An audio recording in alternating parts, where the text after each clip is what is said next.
request Mr. Gaurav Gupta and Mr. Kanv Garg to please be seated on the stage, and we will begin the session. Another panelist is just reaching, but as we have a hard stop at 3:20, so we would begin the session and we can join.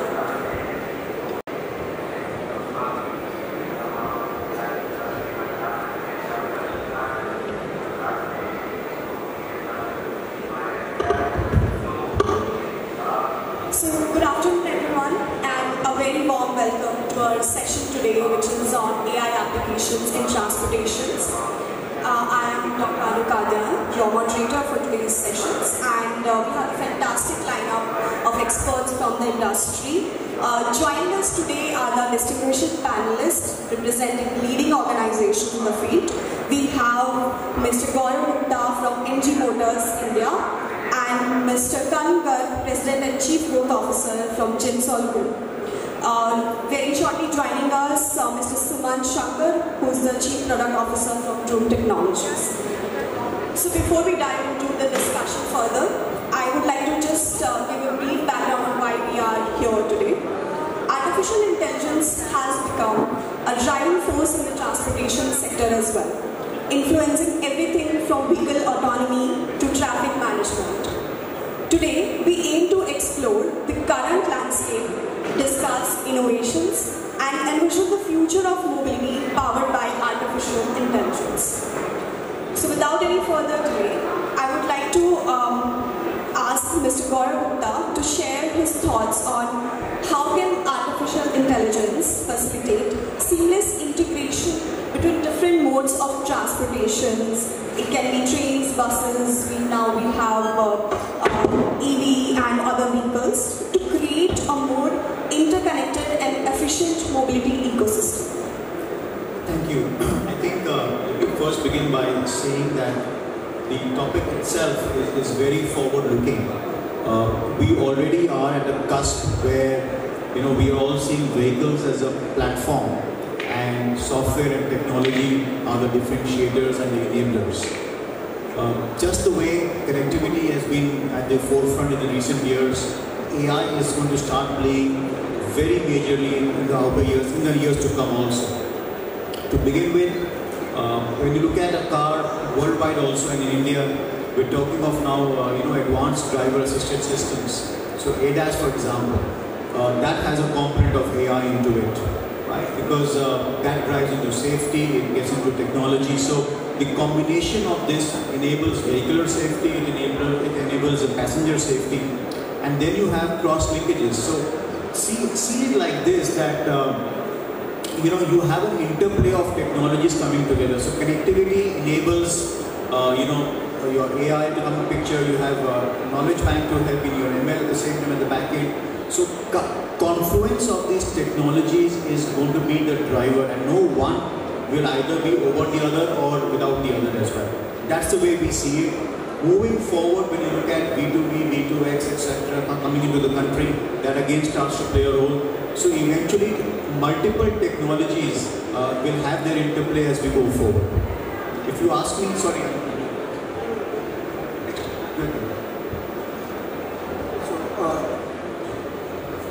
Over to you. Thank you, Anu. So I think I totally concur with what Gaurav is saying, and I'll give you a specific example and a very live use case for us as Blue Smart. For example, if we can integrate, and let me break down artificial intelligence into some very basic software tools, nothing very hanky-panky, nothing very major. If we integrate, for example, if I have a flight to take, and airport rides, we are absolute darlings of customers for airport rides. If our boarding passes can be integrated with our airport rides, so that the estimated time of departure for customers and arrival as well can be integrated with the cab timings, not only will it lead to a better customer experience, but also reduce the wait times and the dry run time for us, which will improve operational efficiency. So, then that cuts both ways. We are then not losing money when our cabs are not earning money and they are waiting on the road. And it leads to a better customer experience. So, so we are looking at those kinds of use cases. And for example, when we are looking to grow into other cities, which might not be as major as India or the Bangalore metropolitan region, it's very, very important how we integrate our ride-hailing app with other means of transport as well. Customers are increasingly looking at singular platforms where they can go from point A to point B using all or whatever means of transport they come there. So it's just simply like in a very simple parlance, the way we use our phones. It's not that when I have to do Google research, I will go to my laptop, but when I have to do Instagram, I use my phone. So it's almost like that. So we are working on those use cases and extremely high potential for increasing both customer experience and improving operational efficiency and profitability for us using AI. Very well said. I think optimization using AI is going to be the next big step, and I think seeing these kind of examples, we hope that we also see it come live soon. Moving on to my next question, and this question is to Mr. Gaurav. How can artificial intelligence be leveraged to reduce increasing traffic congestion and pollution, which is the biggest climate change, and we have been facing this in major metro cities as well? And what are the key challenges which are still there in implementing AI solutions to address this? So the answer to this is actually multifaceted. One is transportation vehicles themselves. So I talked about ADAS, which helps in safety. So your reaction time is all inbuilt into the car. That helps in actually the safety overall for a vehicle which is moving. In addition to that, we're talking of even, let's say, traffic crossings. They all are able to leverage the learnings that they have using the cameras, and put that in the AI module, and that again helps it to operate more efficiently. Very basic, it's been there for some time. It only enhances faster as we go better in the future. Along with that, I will also talk about the way I mentioned earlier, that at least from an NG perspective, where we always, we have been an auto tech brand here, which we talk about connectivity, autonomous, and shared and electric. So the AI becomes the interplay across all these elements. Then you talk about even consumer interaction, customer experience also is also now with AI enabled. So all that putting together is actually going to be beneficial as we go in the future. The same for you also. See, on urban congestion, traffic movements, I think a lot of technology is already there in the market. Now it's all about looking at, as I said before, the right use cases. For example, now Google Maps has become so ubiquitous with everybody. It is nothing but AI using technology so that I can choose an alternate path to go from point A to point B. So, that's already solving. For example, we are trying to integrate, some of the platforms which maps out, for example, potholes on the road. And, and that will help us increase safety for our consumers as well as increasing efficiency for our batteries when, we are into ride-hailing. So, those kinds of stuff. And then Google, for example, has already started where it gives you the carbon emissions. When you choose your Google Maps route, it tells you the carbon emissions that it can do. For example, we want to integrate that, with our ride-hailing, with our ride-hailing service, because right now, when I put locations on Google Map, for example, it only tells me the path of least resistance. It doesn't tell me what could be some of the other routes which I can take, which has more charging stations on its way. Google should be listening to this. So I think we are in talks with them. So yeah, so these are some of the applications, so I'm a firm believer in use cases. So that's why, yeah, so all of this is happening already.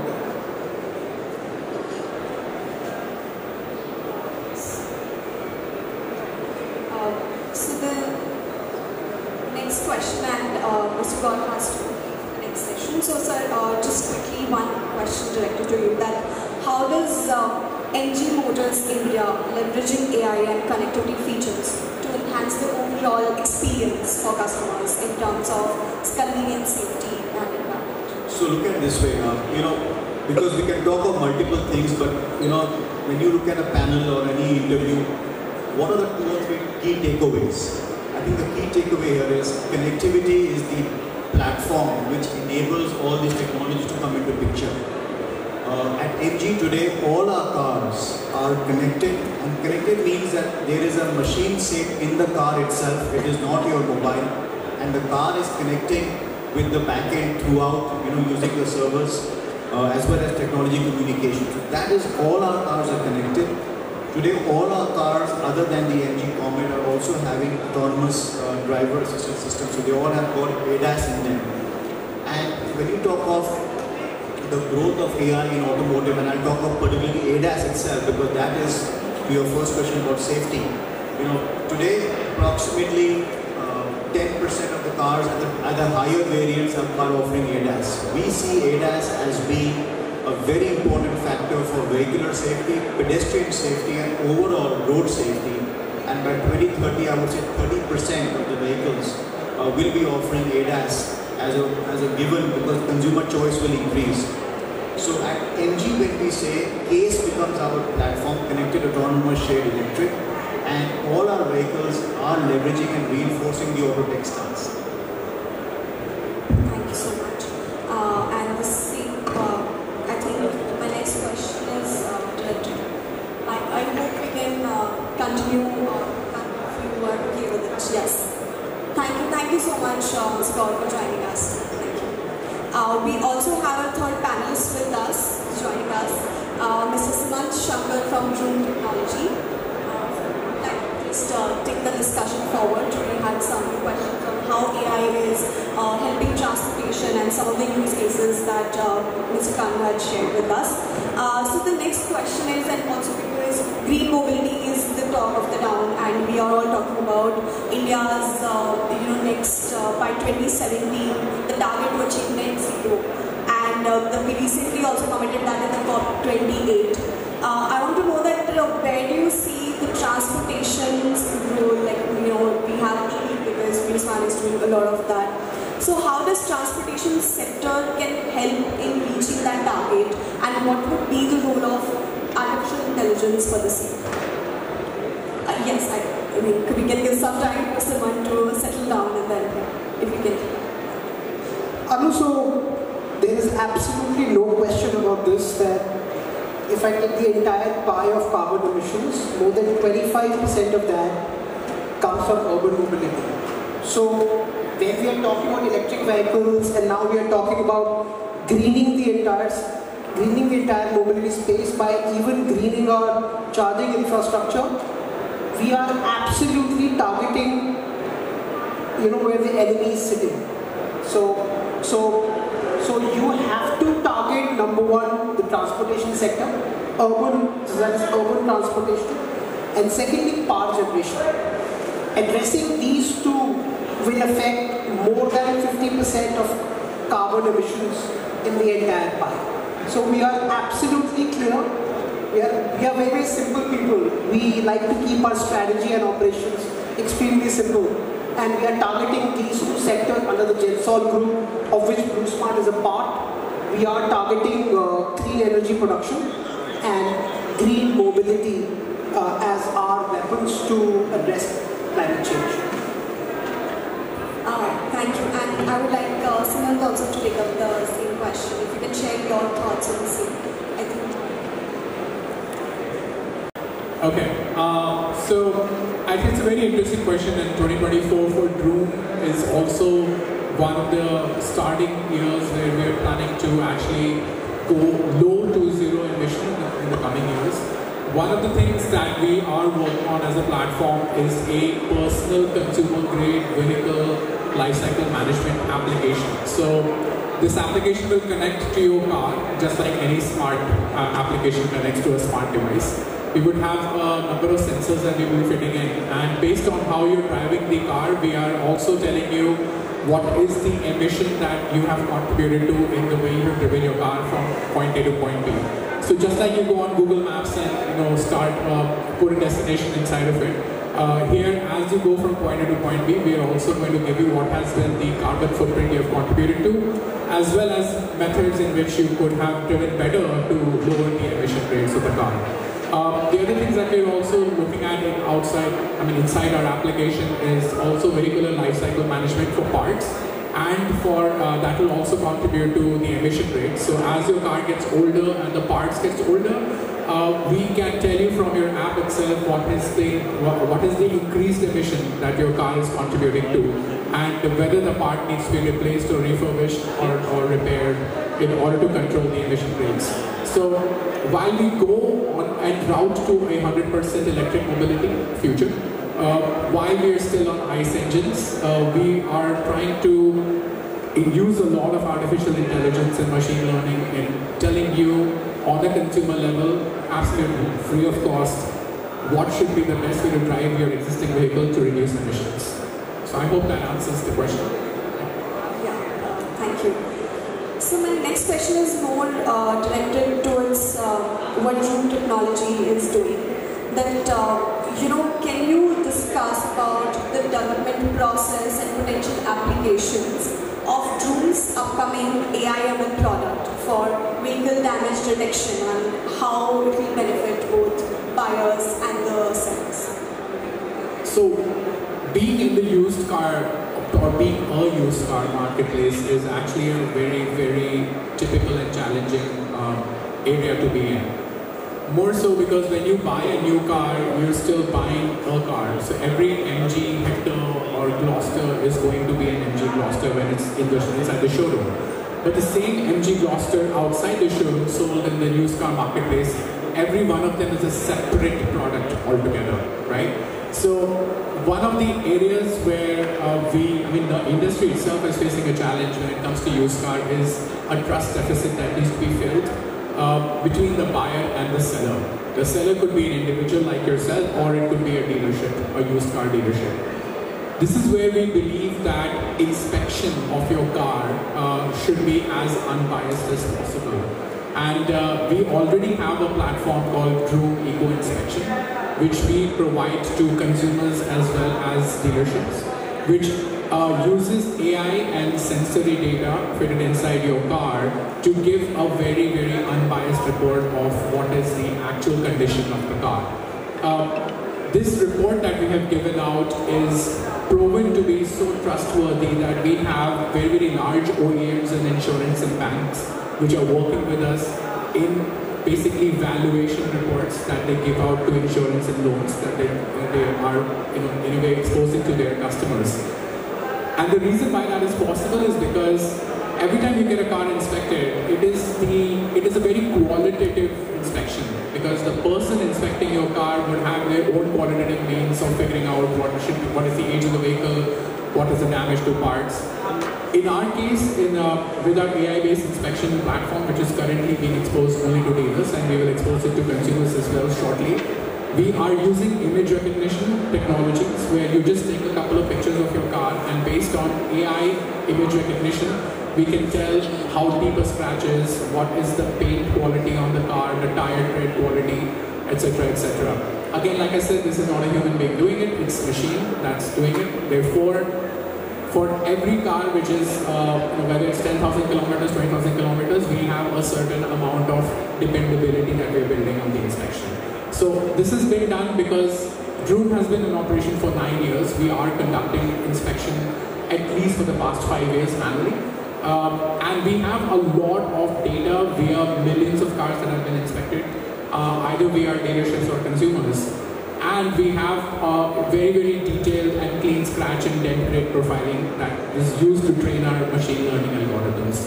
Therefore, the results that are being churned out by our machine learning algorithms are far higher than the results you would get from generic algorithms like ChatGPT, etc.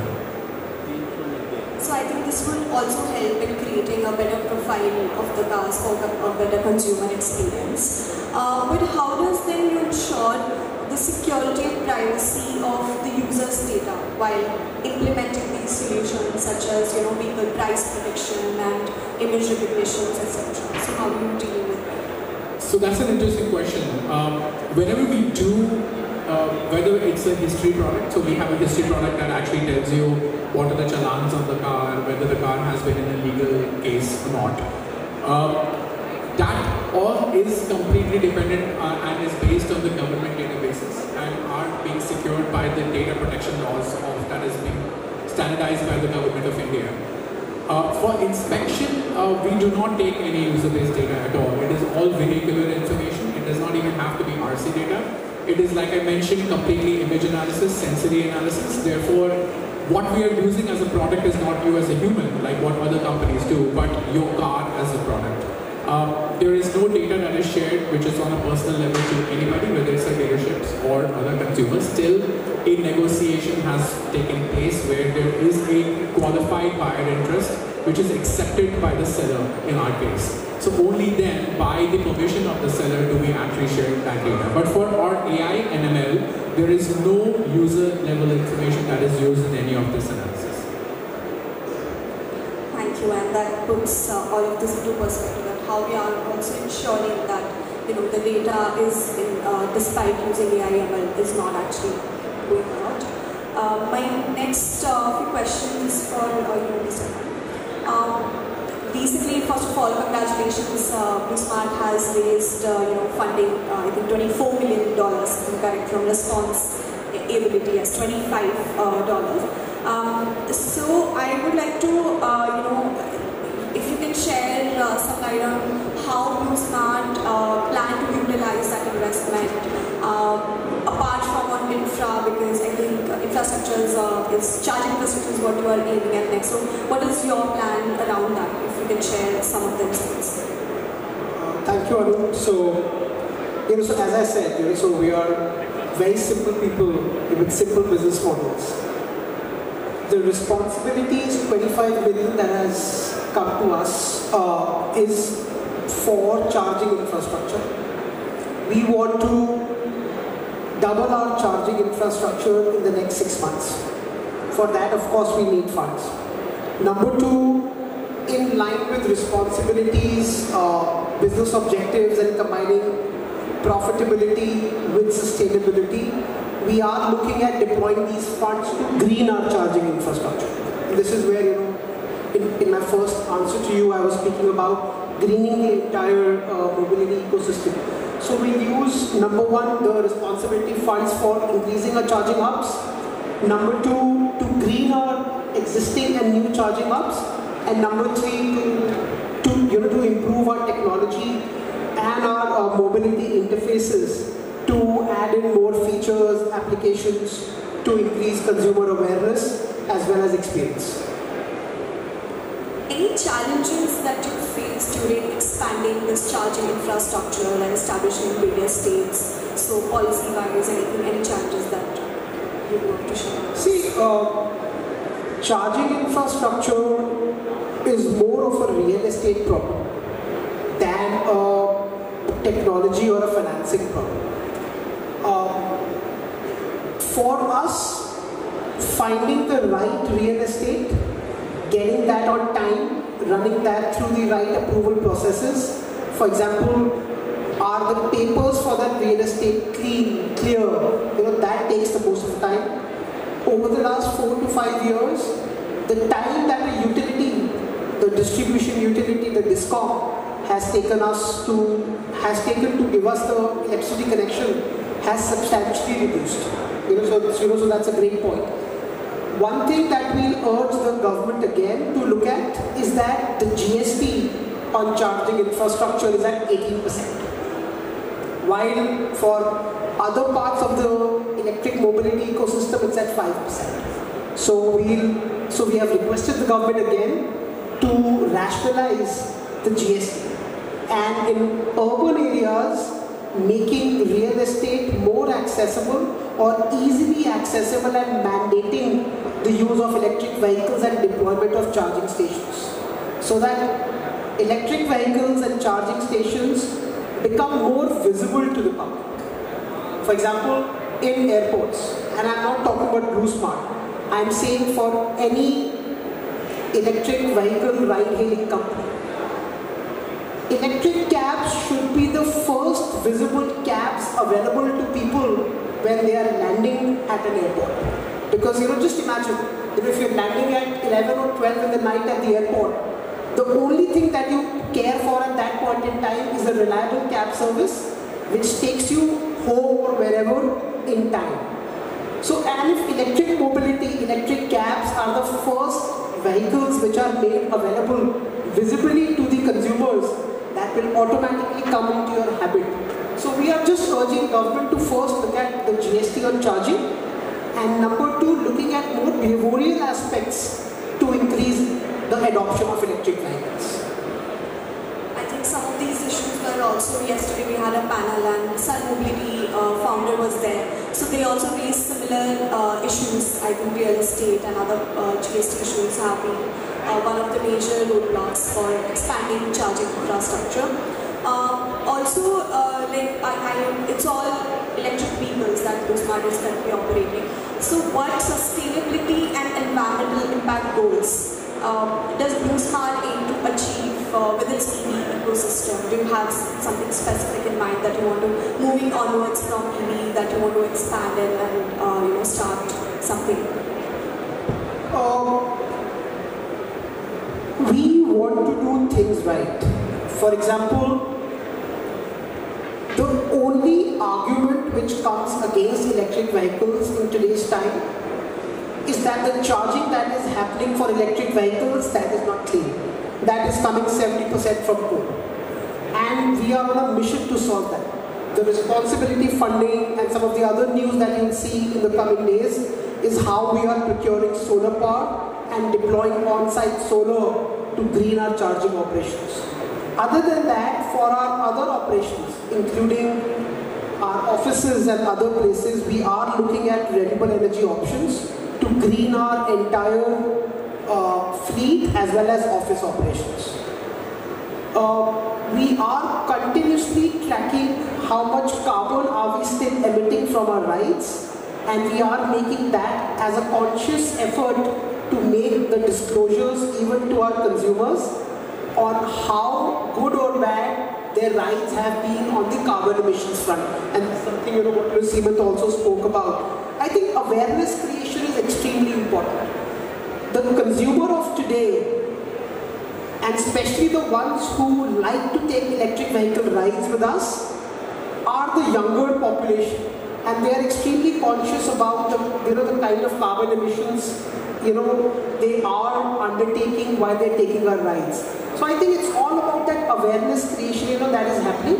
But again, just coming back to your question, we want to do things right. We want to green our operations. We want to even green our EV manufacturing. So I don't know how many people are aware, but under the Gensol Group, we have an EV manufacturing facility as well in Chakan, Pune. We are actively looking at mechanisms and options to green that EV manufacturing operations as well. So as a group, even though we are in the business of generating clean power and running green cabs, we want to green the entire value chain, the entire operation from our side. So talking about EV, I want to know from Seemant that how the consumers or the buyers are taking, what their thought about buying EV vehicles, like how the resale market is for EV. Because we know that people are now the awarenesses, and it's all about social behavioral change that needs to come. But are people interested? They are interested to buy EV vehicles? So I think if I were to break that into two different segments, right? From a commercial vehicle standpoint, EV has a very strong penetration that it has displayed already. Whether it is the Zomato person who is bringing food to your home, or the delivery boy bringing milk to your home every morning. From a consumer perspective, I believe there are multiple, I would say, inhibitions, right? While they understand that the cost per kilometer is a lot cheaper, but there is always the charging infrastructure, the charge anxiety, as we call it, is very, very prevalent, because they know that if you run out of fuel, there's always a petrol pump let's say 10, 15, 20 meters, 100 meters away, where even if you were to push a car, you can at least get it to a point where you can get a liter of fuel inside the tank. But that is not possible for an electric vehicle. So most of the questions that we get, and we are working with a lot of EV manufacturers, and we are increasing our penetration there. But till we do not have the charging infrastructure and network set up, and obviously in a green manner, like what Kanv is mentioning, there will still be a lot of questions on the actual carbon emission for people for whom it matters, as well as for whom it doesn't matter. There will always be anxiety on how far can I really drive the car, what happens if it breaks down in the middle, how much does it cost to replace batteries, so what is the total cost of the ownership of a car over, let's say, a period of 10 years. Right now there is no data point that is going that far back in history. So until and unless we solve all of those problems, a lot of the industry, I would say, vibes we are getting is also that EV, the way we see it today, could just be an interim road to something very different in the future, whether it is hydrogen fuel cells or anything else. So just like between the landline and the cell phone industry, there was a short duration of pagers which came in. So EVs can be the pagers for the green and clean mobility. We don't really know that. But having said that, till we don't have enough data points for a certain period of time, and the government is not focusing on the electrification and the network of charging points, as well as the subsidies that should be given, that are given by other countries, there's still going to be a certain amount of anxiety. They're still waiting and watching for a Kanv or for an Anu to buy an EV and give your feedback around it over a period of, let's say, 5-6 years.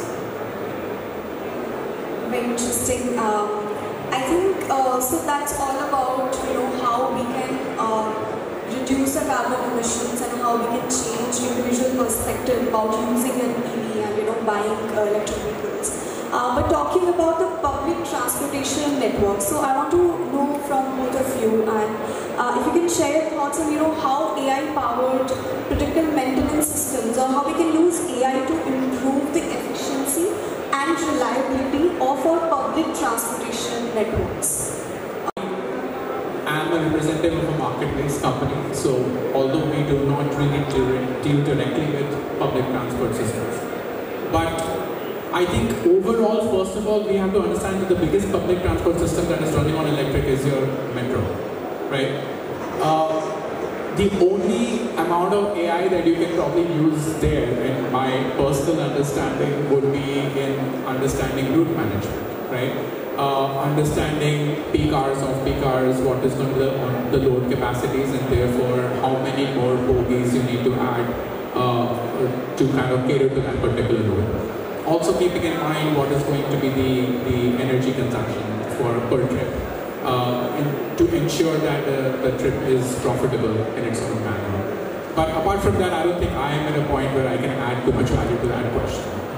Thank you. So also few of the cities in India have started using EV buses, and they are encouraging. There was recently a pilot done in Pune and also in Ahmedabad. So hopefully in the next coming couple of years, it might be normalized to use EV buses and metro. As you rightly said, we are in the metro space. People are prefer taking metros to beat the traffic as well. So with this, I would like to open the floor to the audience. If anybody has any questions for a panelist, we'd be happy to do.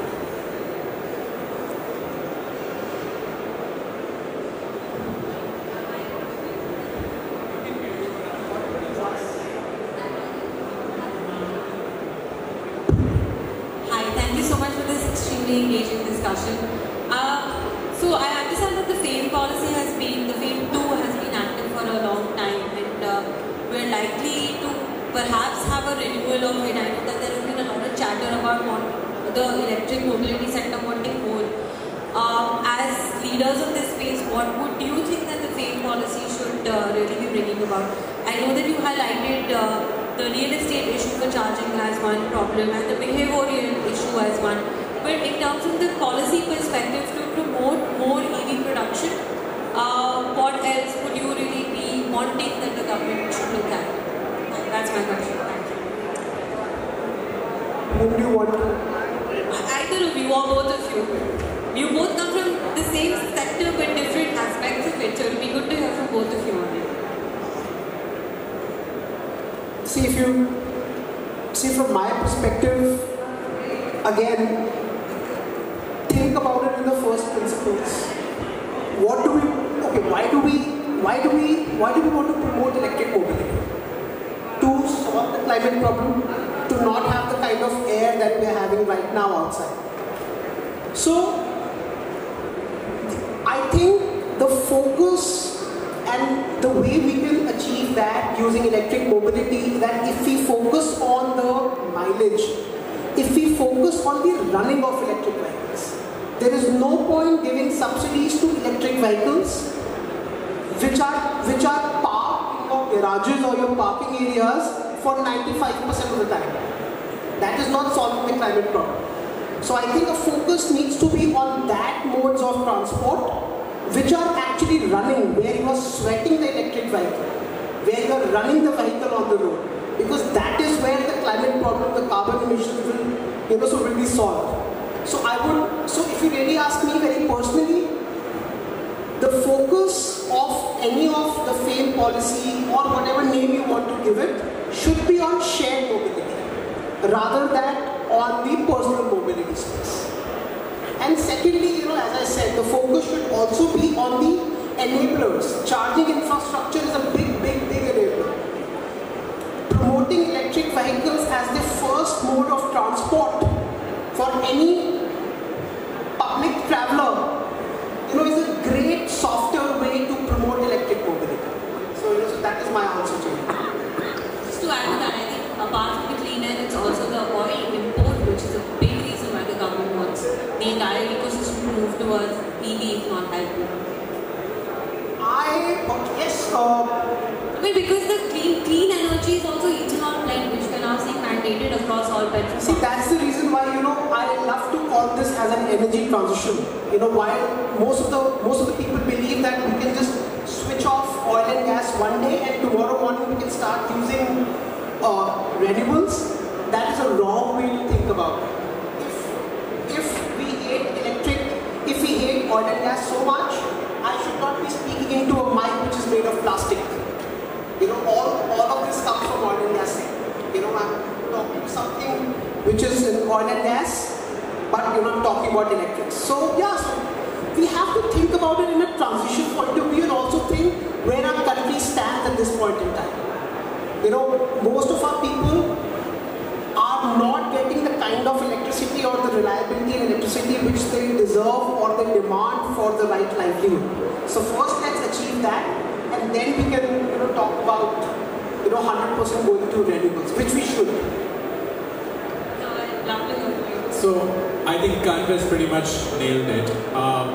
The only thing I would want to add to that is when we did our research, we also noticed that one of the largest contributors to the carbon footprint pollution, whatever you may call it, is the transportation sector. So not just the buses which take you from A to B, but also the trucks which take your goods from A to B, right? And if you notice, while there has been a lot of push from the government side to get the consumer mobility into more cleaner fuels, EV could be a natural transition at some time in the future, but there's not much that's happening in transportation. We still are having those smoke-spewing diesel trucks still plying on our highways, right? So I think if you were to look at from that particular standpoint, I would want to see if there is any kind of research that is being done into the electrification of transport, whether they are in goods movers or in trains. Trains are already pretty much there. All of our train network is electric, but can we also bring them down to our trucks and minivans? So I think that's the only one point that I could add, and that has been quite a source of debate internally within our organization. Any other questions from the audience?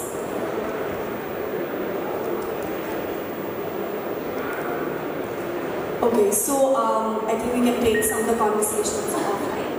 Thank you so much to both our panelists for coming in and sharing your ideas, and I hope that in the coming future we can revolutionize transportation using artificial intelligence like we have done in any other sector as well. We can maybe come up with more efficient planning, as you rightly mentioned, and improve our airport pickup and drops are very and we hope that Guzman comes up with that case study soon enough.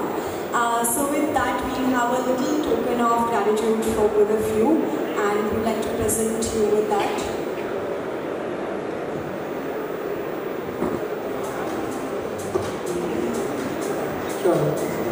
Yeah, you've been fantastically patient.